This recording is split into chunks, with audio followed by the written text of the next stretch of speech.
Naging matagumpay ang ika-12 campaign rally ng Alyansa para sa Bagong Pilipinas sa Antipolo, Rizal. Mismong si Pangulong Ferdinand R. Marcos Jr. ang nanguna rito kasama ang mga pambato sa pagkasenador ng administrasyon. May balitang pambansa si Mela Lesmoras ng PTV. Makabuluhang batas, serbisyong maaasahan at kinabukasang mas magaan para sa bawat Pilipino. Yan ang iginiiti Pangulong Ferdinand R. Marcos Jr. na layunin ng Alyansa para sa Bagong Pilipinas. Sinabi ng Pangulo yan sa campaign rally sa Antipolo, Rizal nitong Biyernes. Dagdag pa ng Chief Executive na solusyon at hindi komprontasyon ang kailangan ng Pilipinas para sa ibayong pag-unlad. Ang tinutunguan po ng alyansa ay ang kapayapaan at ang kaunlaran.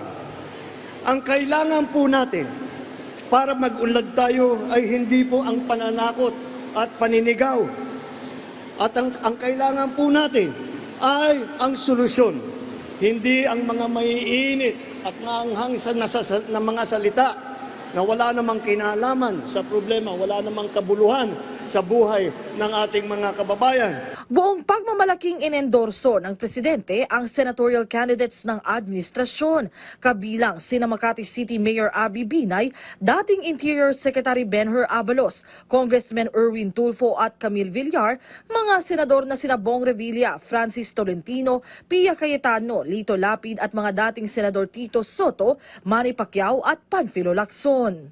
Kanya-kanya namang latag ang mga senatorial candidate ng kanilang plataporma. Dadalhin ko po ang tatak Tulfo na public service, hindi lang po sa Antipolo, kundi sa buong Rizal, Luzon, Visayas at Mindanao.